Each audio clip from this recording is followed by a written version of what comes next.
Welcome, ladies and gentlemen.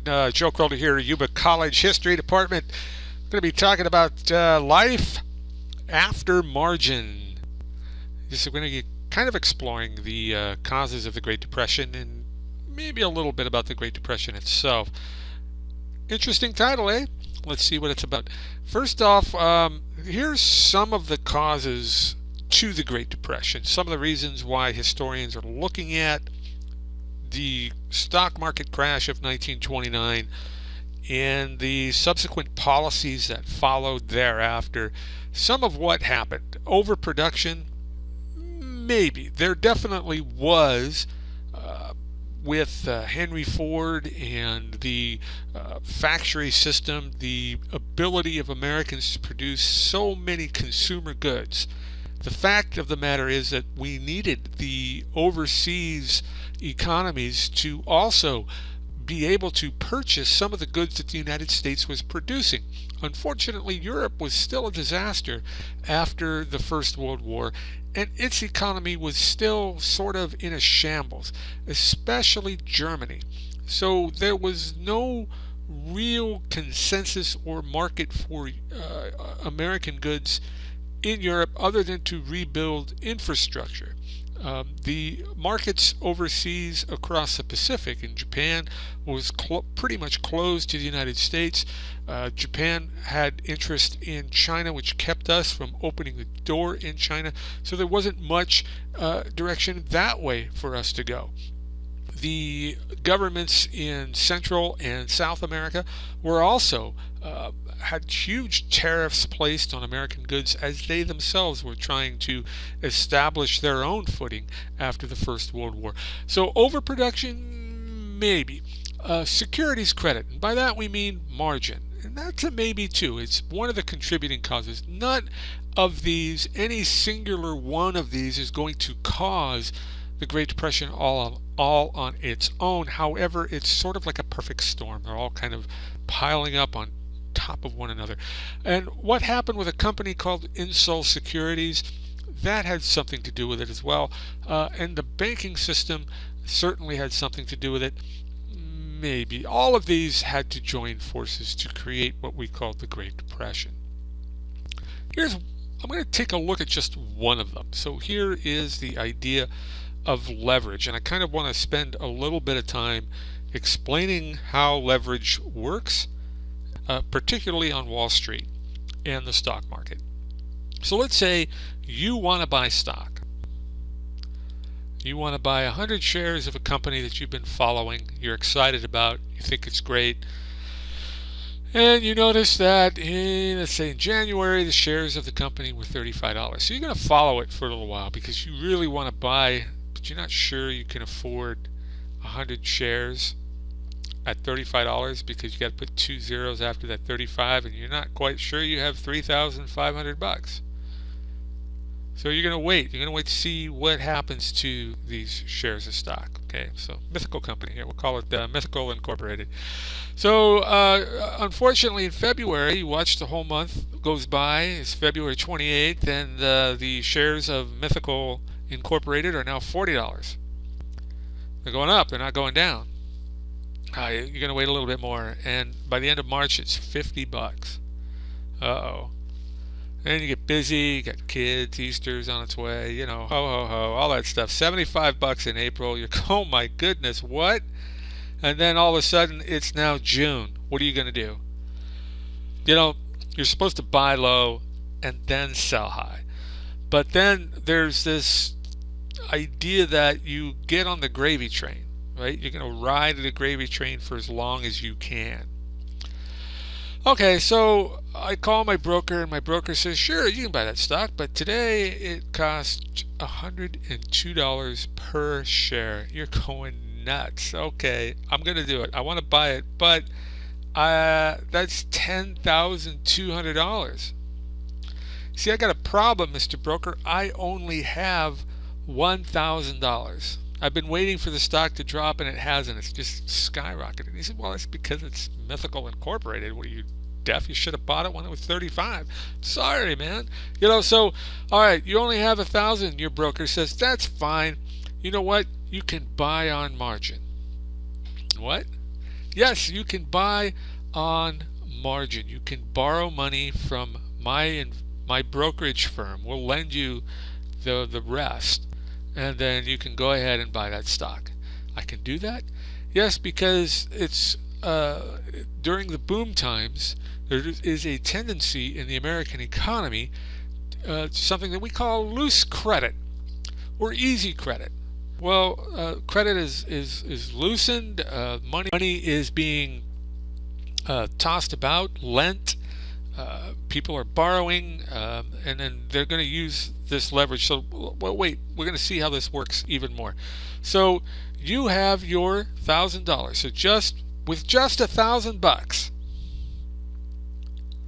you will be able to borrow $9,200 for a total of $10,200 and buy those 100 shares. So, you're buying 100 shares of Mythical Incorporated for $1,000. Really, you just borrowed the loan, and you don't pay that $9,200 back to the brokerage firm that lent it to you until the day that you sell the shares. You see, and everything works great as long as the stock does what? As long as the stock continues to climb. So let's take a look at this. So here I've got some months: July, August, September, October. And the prices. So the price of the share was $110. You bought it at $102, so you're liking it. In August, it goes to $120. Hey, September, it starts to slow down, only $122. Warning signs.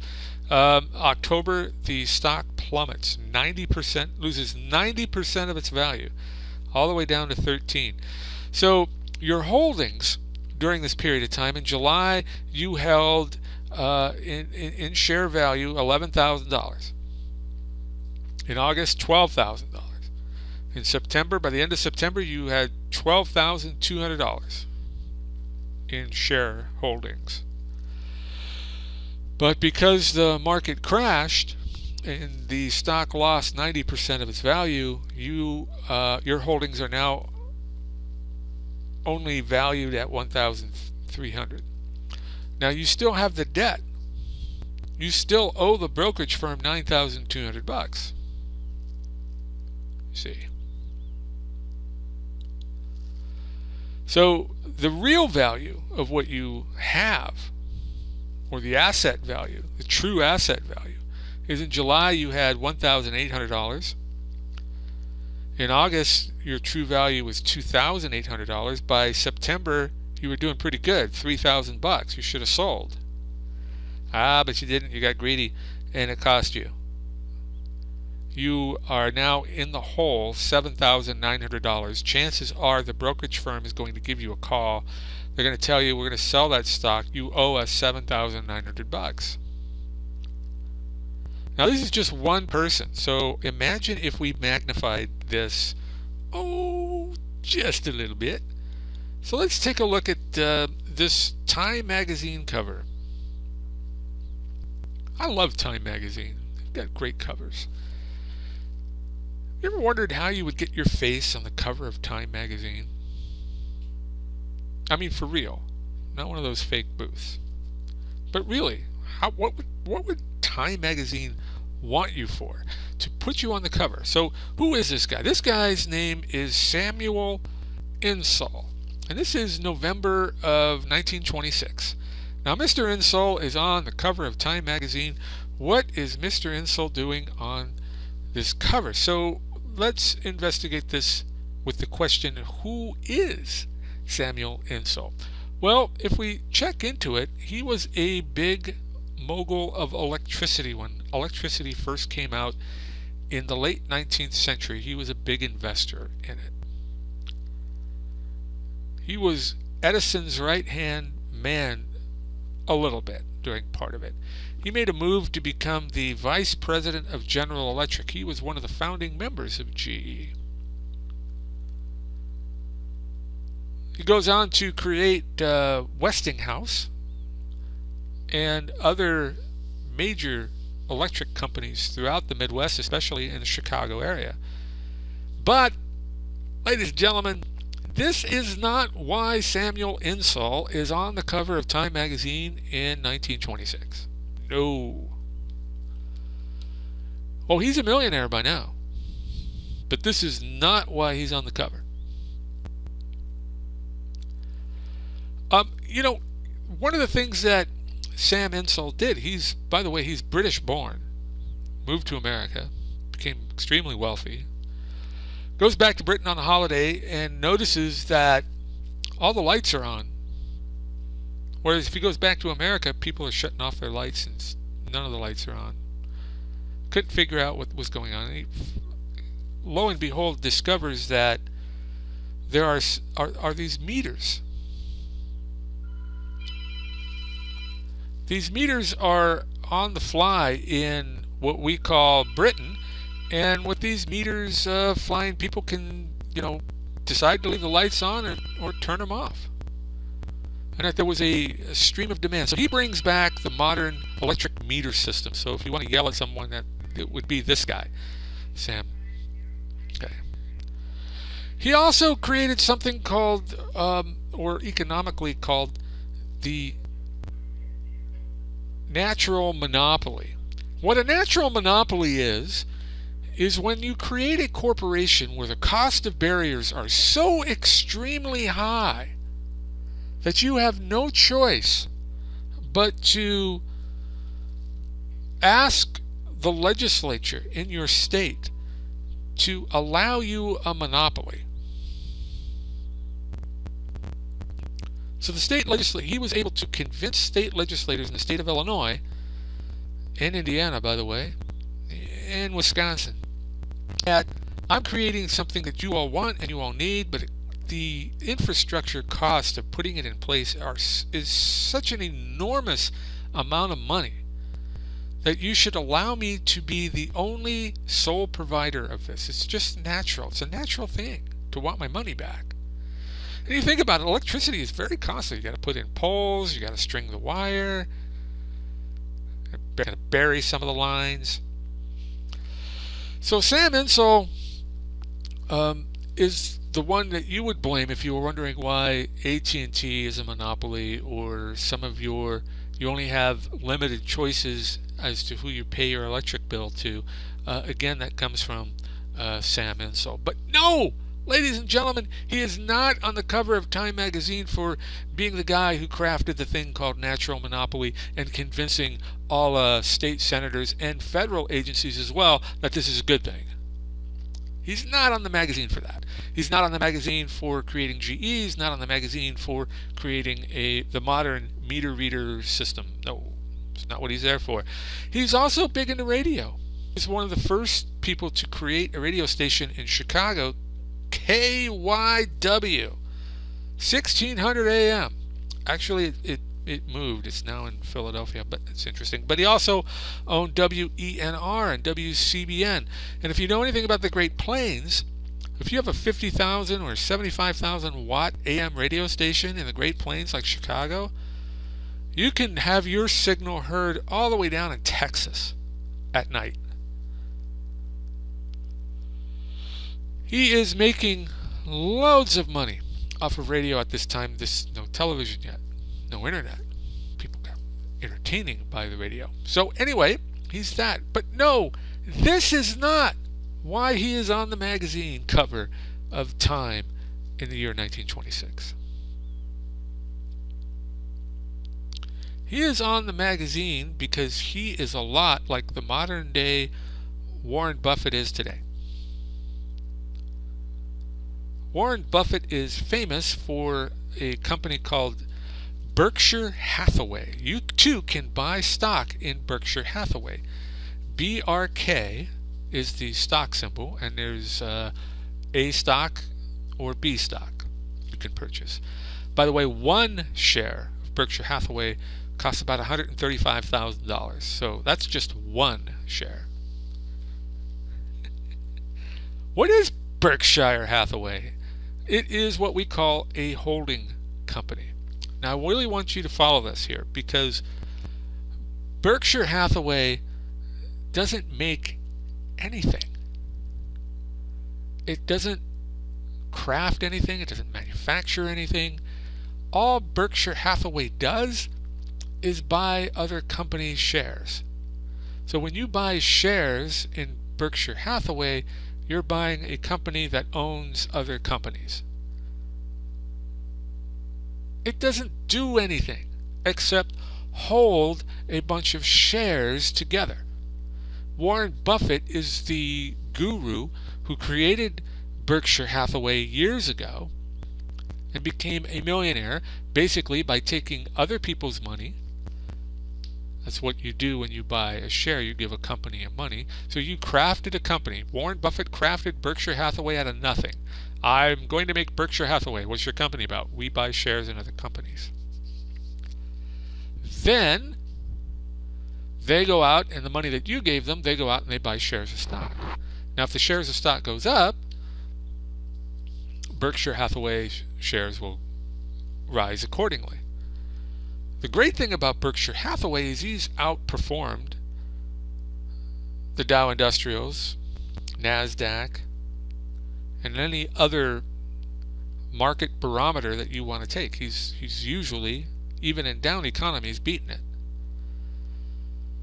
by creating this holding company.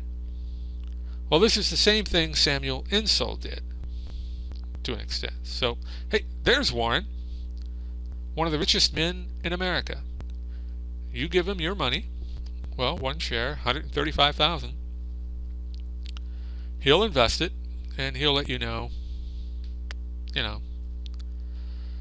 You just follow the stock, sell the stock at any time.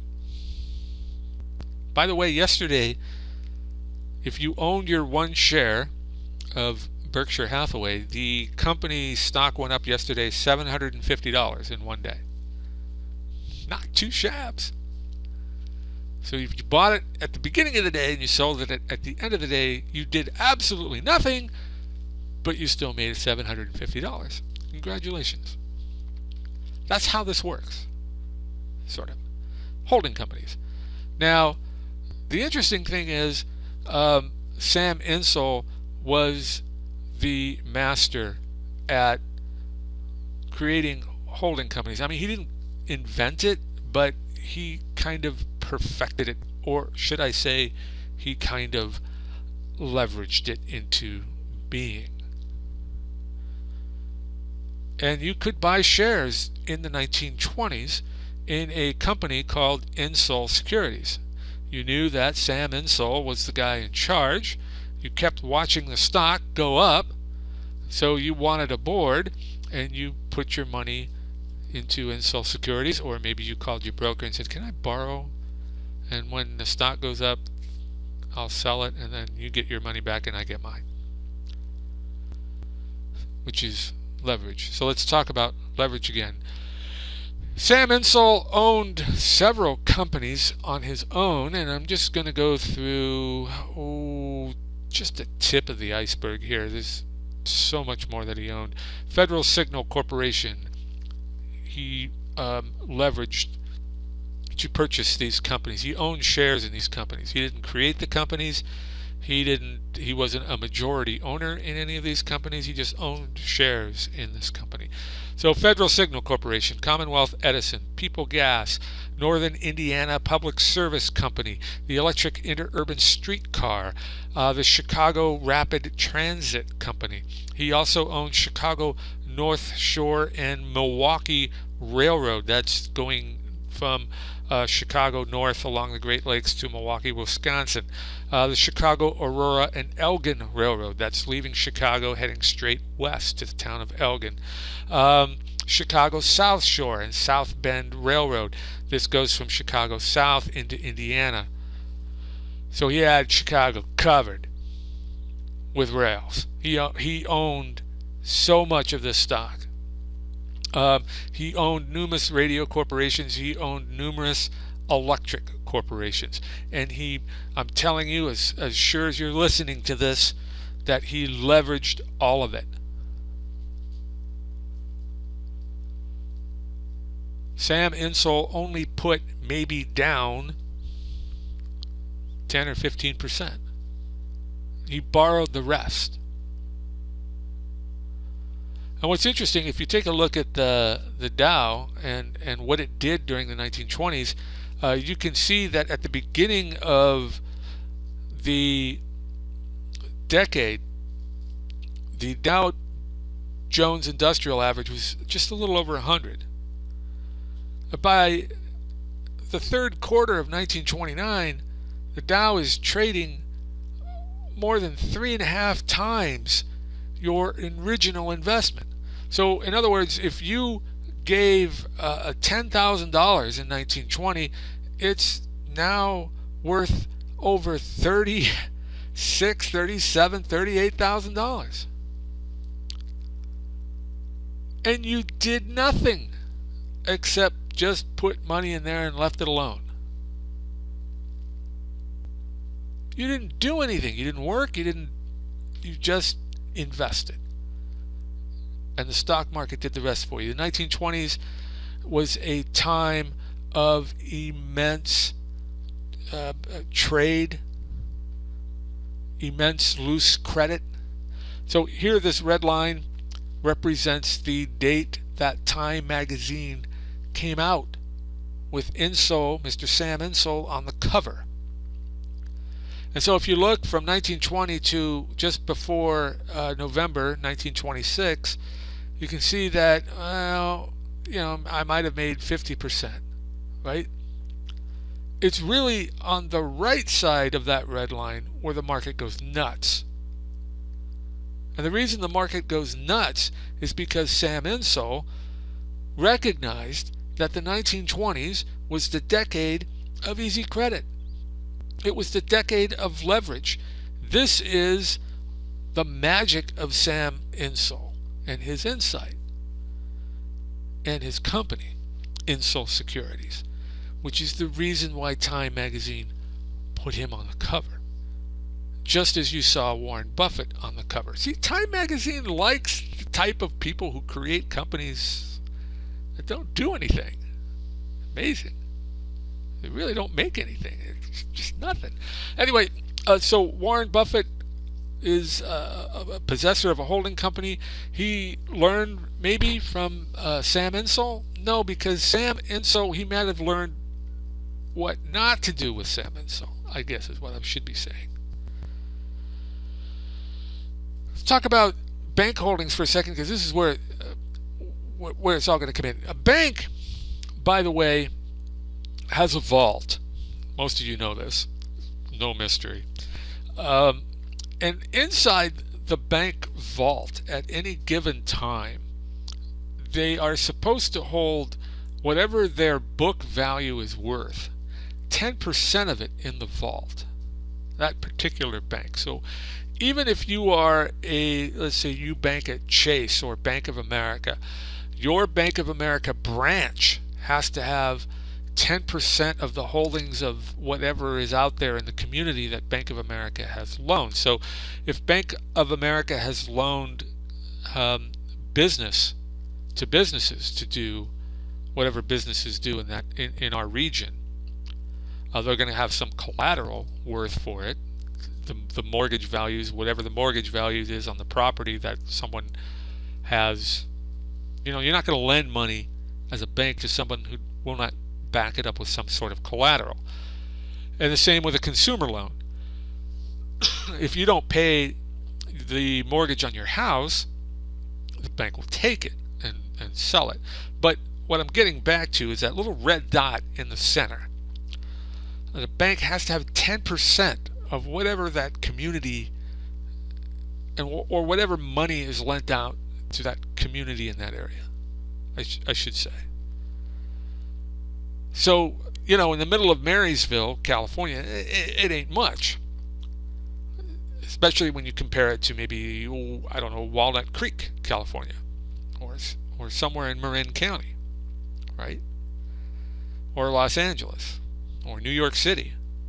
Now you're talking big, right? And they still have to, one of those banks still have to have 10% in the vault, and every single day they have to have 10% reserves of that entire circle's value in the vault.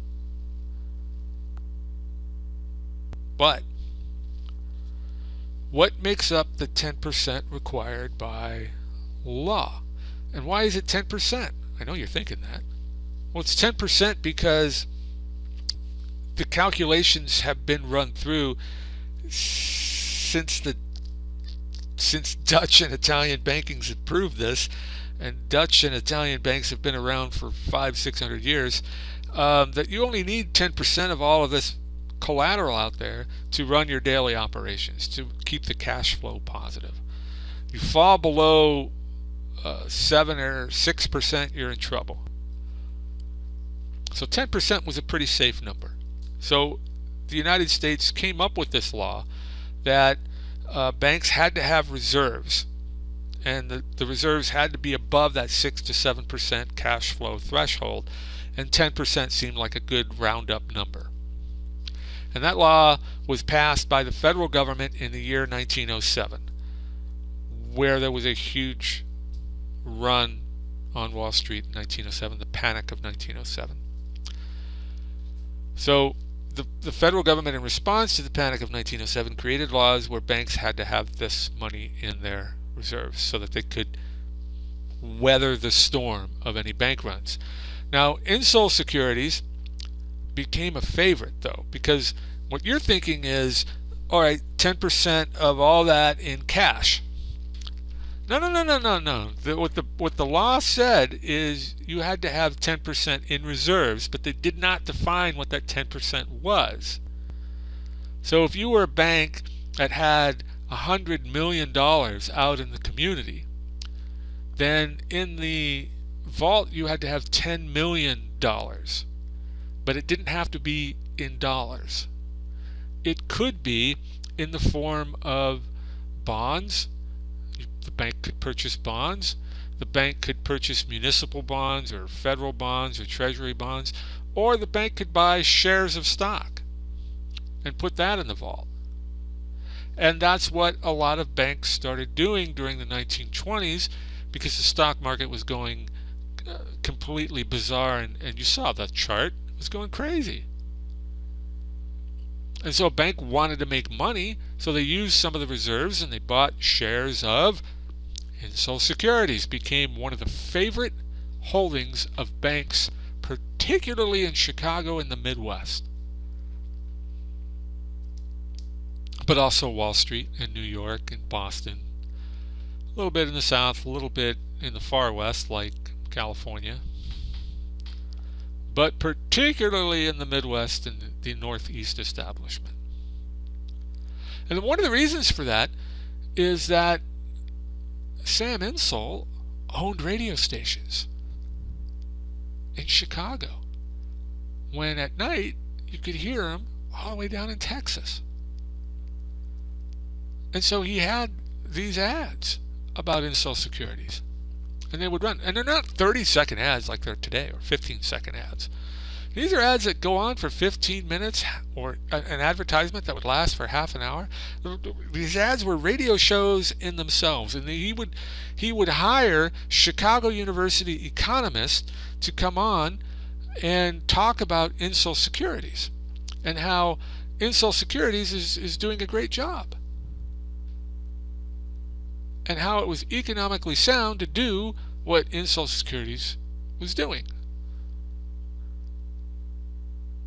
Because Insull Securities was considered diversified, since there wasn't any one company they were buying hundreds and hundreds of companies, or at least shares in all these companies, and then holding them in Insull Securities, so you're safe to put your money in here. Does this sound kind of familiar? Money market fund kind of thing? Yeah? What's interesting is Sam Insull created these radio shows as if they were neutral, as if they were real shows, as if they were unbiased type journalism investigating whether Insull Securities was doing a good job or not, if it was a good idea, or how people could make money in the stock market. It was portraying itself as being very unbiased.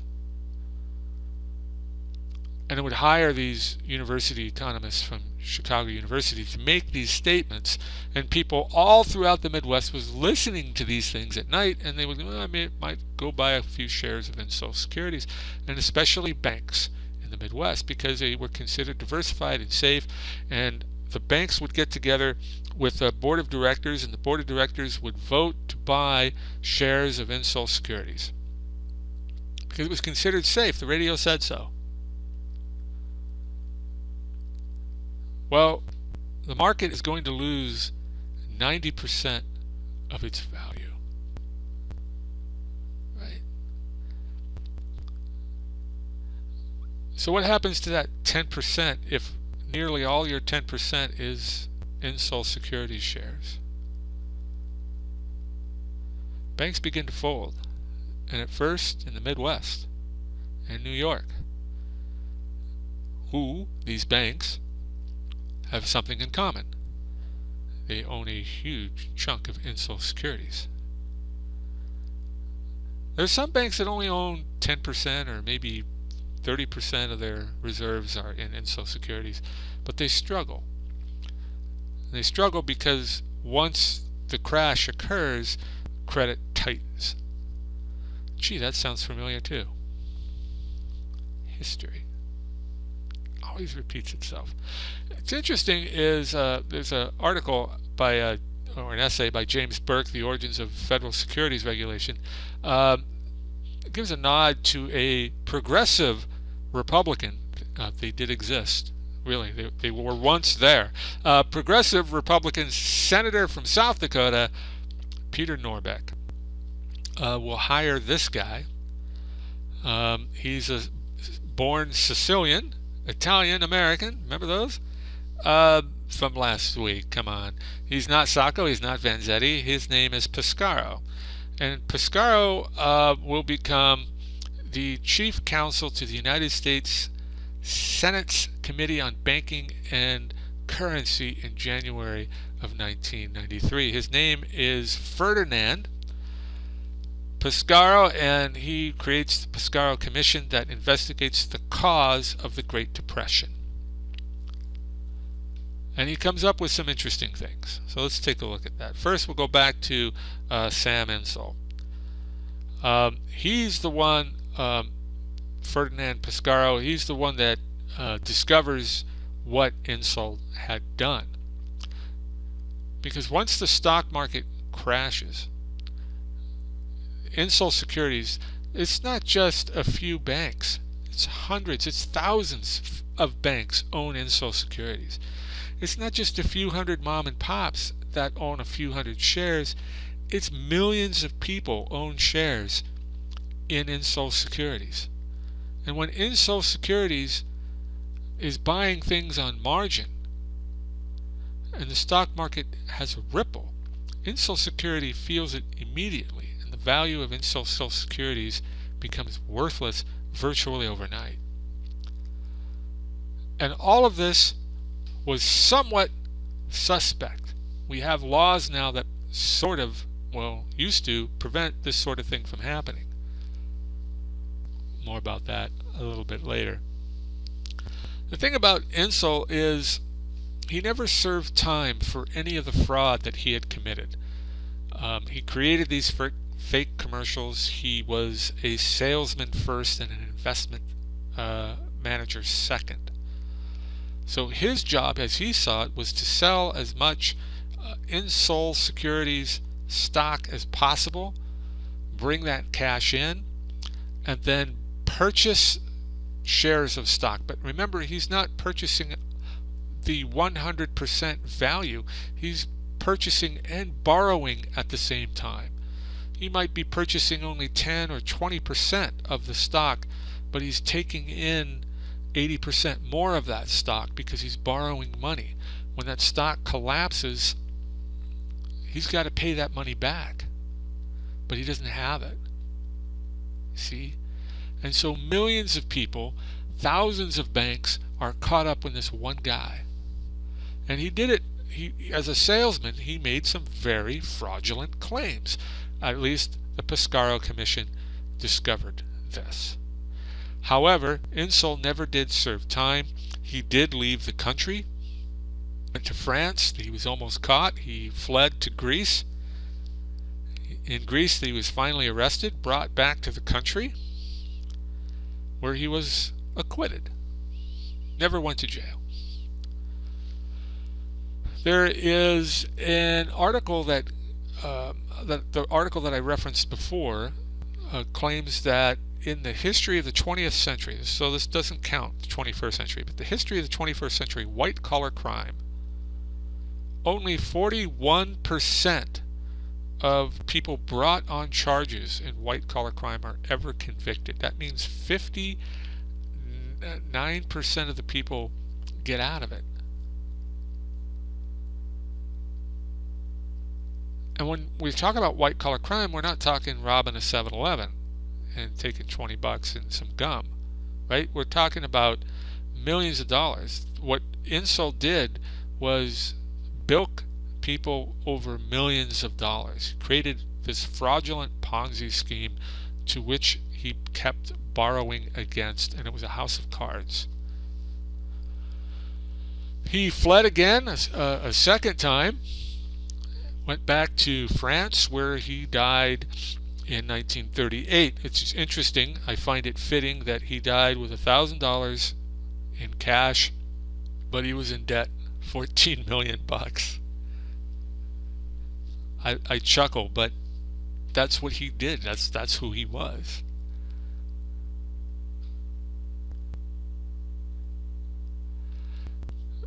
The depths of the Great Depression should be no laughing matter, though. If we take a look, this is the decade of the 1930s, from 1930 through the beginning of 1940, and that red line represents where the stock market was in the year 1920. So it'll take us till about 1935 to just get back to the level the stock market was 15 years prior to that. And then there's a little dip there in the first quarter of 1938. This is a tremendously huge, long, and brutal depression. I don't want you to forget that. And it shouldn't be made light of. I got this little highlight here to show you that though the market crashed, and we see it just plummeting over a 2-year period, this is the election coming up. We're going to have Herbert Hoover running up against Franklin Delano Roosevelt, and the economy just keeps tanking. It just keeps getting worse. And the Republican answer is essentially very similar to the Republican Party today, that government should not do anything, that markets take care of themselves. There should be no intervention by the federal government whatsoever. Now, Herbert Hoover had to do something because the political pressure on him was tremendous. So there was the Hoover Dam, which is now the dam that lights up Las Vegas, but there was also the Grand Coulee Dam up in Washington State, which you can read about in your textbook. There were some federal projects in the West, but other than that, really not much. That Franklin D. Roosevelt was overwhelmingly voted for in 1932 should have been no surprise, with an arrow like that. From 1930 to 1932, the economy was just in a tailspin. And so not only do we get a switch from a Republican president to a Democratic president, but we get a switch where both houses of Congress, the Senate and the Congress itself, will go from Republican to Democratic. And we begin to sort of see a turnaround in the economy, but not really. There's another line I want to bring in here. This is the line that shows the passage of the Social Security Act in 1935. And it's not until the federal government passes the Social Security Act in 1935 do we get a remarkable recovery. And I kind of also want to show you the distance in time between the time that Franklin Roosevelt is elected and the time that it takes to get Social Security passed. It's a little over 3 years, almost 3.5 years.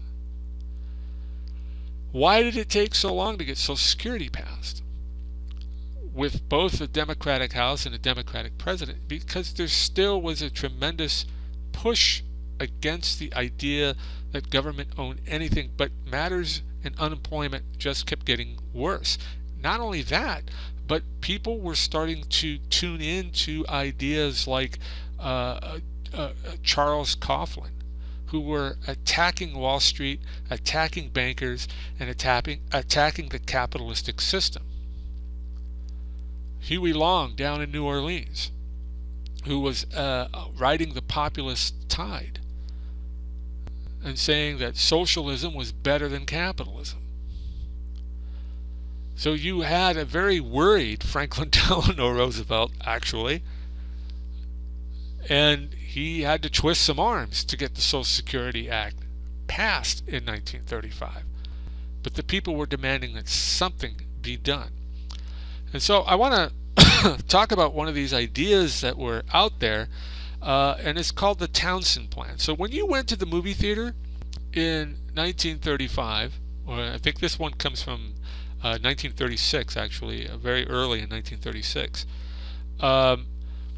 you went to the movie theater, you usually watched these newsreels that came out. Again, there's no television, so newsreels were all the thing. And this is a newsreel about the Townsend Plan.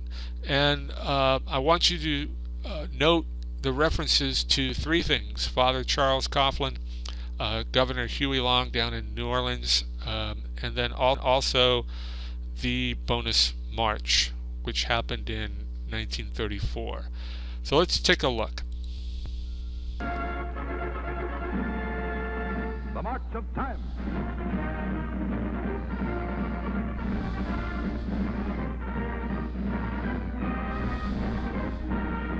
Just pretend you're eating popcorn.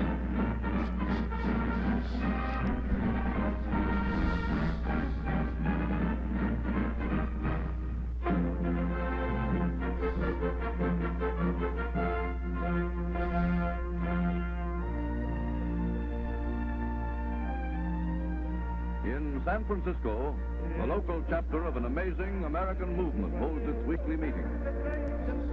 These elderly people are active believers in the so-called Townsend Plan, which was considered dead when Congress adjourned last August, but which today is very much alive.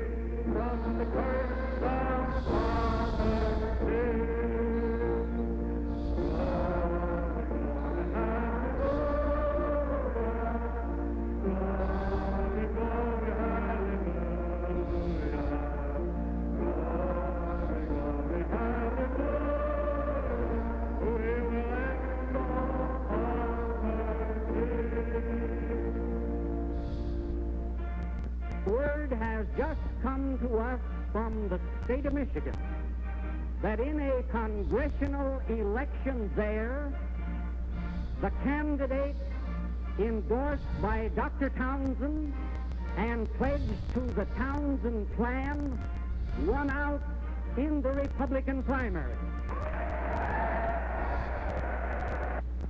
May I ask a question? Do my wife and I both get the pension? Yes, husband and wife will each receive $200 a month. I'm over 70. How long will I have to wait to get the pension? If we all continue to do our part, we should be able to elect the next Congress of the United States, and the Townsend Plan should follow soon after that.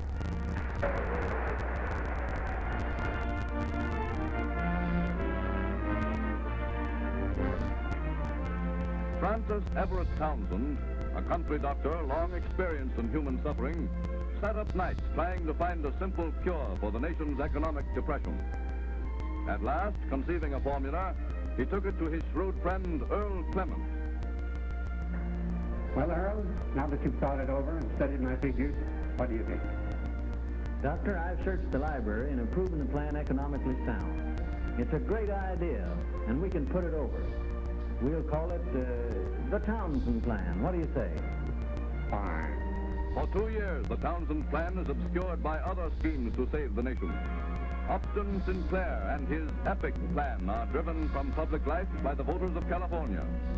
Huey Long and his plan, the Share the Wealth movement, come to a sudden end in Louisiana.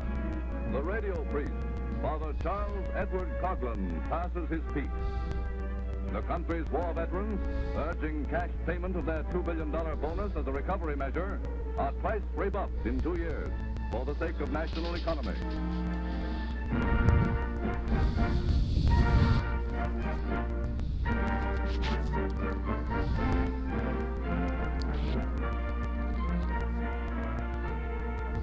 The advent of 1936 finds Dr. Francis Everett Townsend of Long Beach, California, no longer an obscure name on the public payroll, but a national figure, moving eastward across the land with his wife, attracting big crowds everywhere.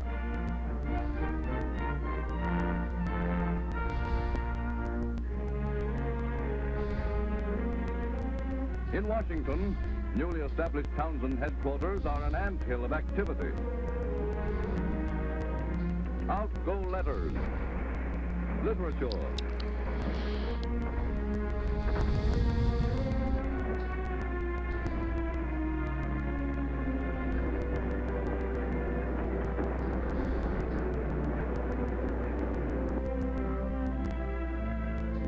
in come applications for charters, money for dues and subscriptions.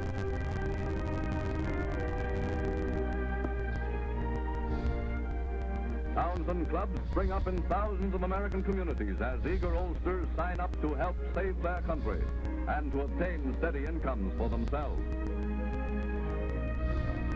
Dr. Townsend is introduced to Eastern audiences by his Eastern organizer, one Clinton Wonder, old-time preacher and promoter. Dr. Wonder, do you really think this thing will work? My friend, we believe that God is on our side, and with God, all things are possible. And don't forget, there are 18 million voters in this country past the age of 55, and they can elect any president of the United States they want to.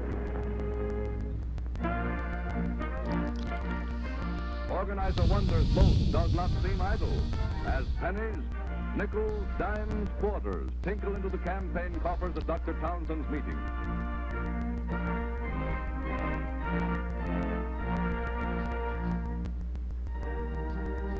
The Social Security plan of the administration is wholly unfair, inadequate, and unjust. But the Townsend plan, through its great increase of buying power, will immediately restore prosperity. How do we stand on Roosevelt's election next year? How do we stand?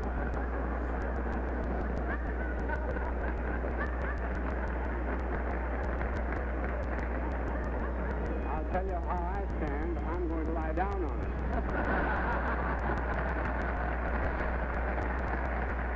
My friends, we cannot, we dare not fail. Our plan is the sole and only hope of a confused and distracted nation. We have become an avalanche of political power that no derision, no ridicule, no conspiracy of silence can stem.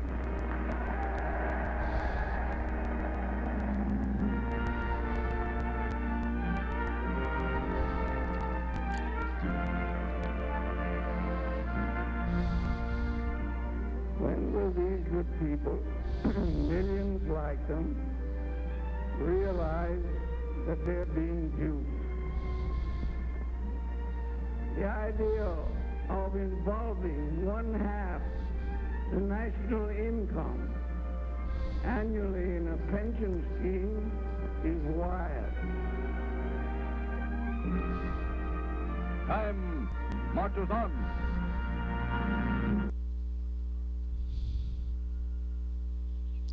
So I seriously have to apologize for the quality of that video. It worked when I practiced it. I don't know.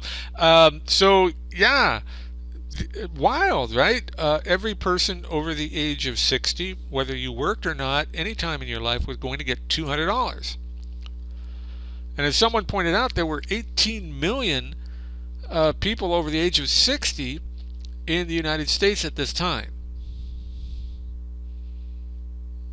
So we're talking a huge chunk of change. Now you round it up to 20 million people, add another 2 zeros, so it's $2 billion a month. And as that Florida senator, who's the only opposition to this in this newsreel, which is interesting, 5 seconds worth, this means that there's going to be opposition to the Townsend Plan, and there was, and it's one of the reasons why we have the Social Security Act today, because Social Security actually allowed people to pick up a check. Here's Social Security poster. At the age of 65, you can begin picking up a check to get your Social Security. But back then, the Social Security checks were like $35. Far, far short of the $200 a month that people were receiving. I have one of these posters, by the way. It doesn't have a big black hole in the middle, though. Interesting. This unemployment figures coming out between 1925 and 1945 is, of course, 1940 through 45 is World War II, so unemployment is going to be low. But the official spike in 1933, when Franklin Delano Roosevelt takes the office for the first time after the election of November 32, he'll become inaugurated in 33, is 25%. So all that time prior to that unemployment just going through the roof, is people losing work, losing hope, tearing up their Republican tickets and voting Democratic. And it's been a mainstay in this country, a pattern, again, another historical pattern I'm going to throw at you, is that when times are tough, people tend to vote economically, and most of the time they vote for the Democratic Party when times are tough. It's interesting, this election, the one we have right now, times have been tough, and a Democrat is in office.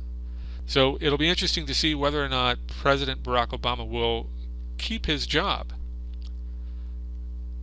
Because if he does, and he wins re-election, that's going to buck the trend, I think, because people usually out the party that's in when times are tough. It's just usually when times turn tough, it's another pattern, actually. It's because we've had this laissez-faire kind of attitude of free market, unregulation, things go crazy.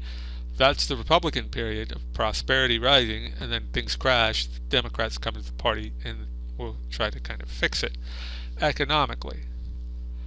A pattern. It's general. But this is not to make fun of the situation. Times were extremely tough in the 1930s. In the upper left-hand corner, runs on banks everywhere, all the time. I think they say during the first 3 years of the decade, so 1930 through 1933, there were over 5,000 banks that failed. 5,000. It's a crazy number. There's another video. I'm hoping this one works a little bit better. Very famous song. Brother, can you spare a dime?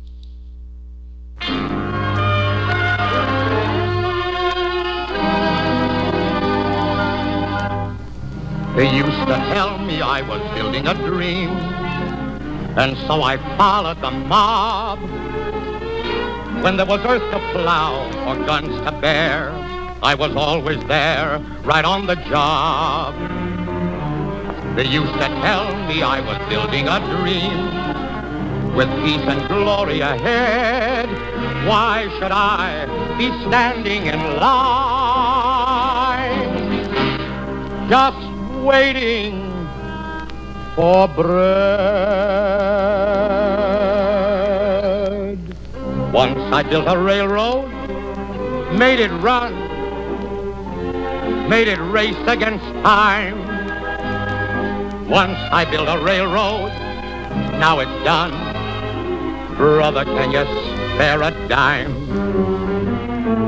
Once I built a tower to the sun, brick, mortar, and lime. Once I built a tower, now it's done.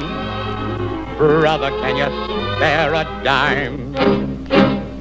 Once in khaki suits, gee, we look swell, full of that Yankee doodle-de-dum. 500,000 boots went marching through hell, and I was a kid with a drum. Say, don't you remember, they called me Al. It was Al, Al all the time. Say, don't you remember, I'm your pal. Brother, can you spare a dime? Once I built a railroad, I made it run, and I made it race against time. Once I built a railroad, now it's done. Hey, brother, ain't got a dime about you, have you? And once I built a tower, yes, a tower to the sun, of brick, mortar, and lime. Yes, I'm the fella built the tower, and now it's done. Hey, buddy, ain't got a dime about you, have you? Once in khaki suits, he will look swell, full of that Yankee doodle-de-dum. 500,000 boots went marching through hell, and I was a kid with a drum. Say, don't you remember, they called me Al. It was Al, Al all the time. Don't you remember, I'm your pal. Brother, can you spare a dime?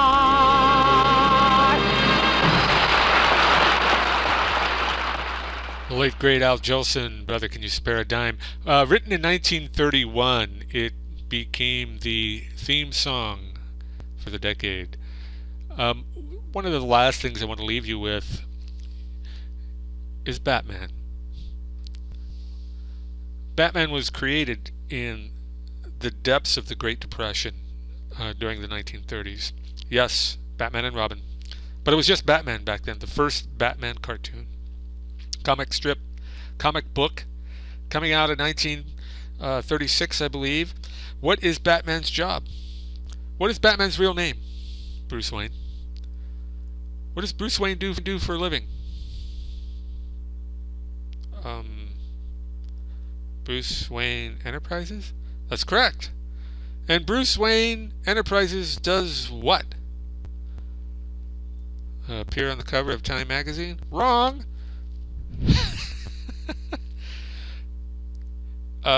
Bruce Wayne Enterprises is in construction. That is correct. He is a construction company. Bruce Wayne, fictional character, owns a construction company. He builds skyscrapers. Concrete, mortar, and lime. Right? Brick by brick. Do you not find it incredible that the comic book superhero, out of the depths of the Great Depression, is a CEO? This amazes me. Just when people in America, Father Joe Coughlin, people like Huey Long, the Communist Party has got the most members in it at any time in American history. Socialism is on the rise. The Townsend Plan is looking good to old people. We come out with Batman to counter all that. CEOs aren't that bad. Look at this capitalist. He's a Caped Crusader. construction magnate by day, crime fighter by night. Ladies and gentlemen, that's all I got. I hope you have a fantastic week. Talk to you later.